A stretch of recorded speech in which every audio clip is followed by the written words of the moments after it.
मंगळवेढा नगरपालिकेच्या पंचवार्षिक निवडणुकीसाठी आज मतदान होत आहे. जनतेतून निवड होणाऱ्या नगराध्यक्षपदासाठी भाजपकडून सुप्रिया जगताप तर स्थानिक तीर्थक्षेत्र विकास आघाडीकडून सुनंदा बबनराव अवताडे यांच्यामध्ये प्रमुख लढत होत आहे. नगराध्यक्षपदाच्या दोन्ही महिला उमेदवारांनी आपला मतदानाचा हक्क बजावला आहे.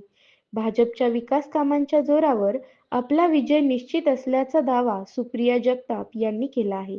तर स्थानिक तीर्थक्षेत्र विकास आघाडीच्या उमेदवार सुनंदा अवताडे यांनी आपण 40 वर्ष समाजकारणामध्ये असल्याने मंगळवेढ्याची जनता आणि मी आपल्या आत्ताच पाठीशी मतदान करून आलेले आहे आणि मला खूप छान वाटत आहे. अतिशय सुंदर असा माहोल या ठिकाणी झालेला आहे. मतदार सुद्धा मोठ्या संख्येने उपस्थित राहून मतदानासाठी येत आहेत.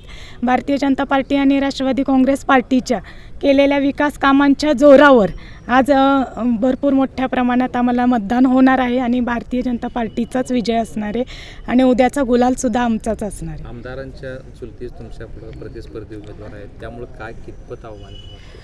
नाही, त्यांच्याबद्दल काय आव्हान वाटत नाही, पण आमच्याबद्दल मात्र भारतीय जनता पार्टीचा जोरावर विकासाच्या जोरावर मात्र मतदान आज भरपूर बहुमताने होणार आहे.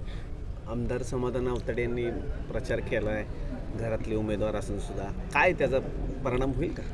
हो, कारण आमदार साहेब लाडक्या भावासारखे माझ्या पाठीशी उभे आहेत. त्यांनी एक मला लाडकी बहीण असं म्हटलेलं आहे आणि त्यामुळं ते माझ्या पाठीशी ठामपणे उभे राहिल्यामुळं नक्कीच सर्व जनतासुद्धा माझ्या पण पाठीशी त्यांच्यासारखीच ठाम उभी राहणार आहे. त्यामुळं सर्व मंगळवेढेकरांना एक आव्हान आहे की भारतीय जनता पार्टीच्या विकास कामांच्या जोरावर तुम्ही आम्हालाच मतदान करावं, माझ्या आणि माझ्या सहकाऱ्यांना भरपूर मतांनी निवडून आणून द्यावं.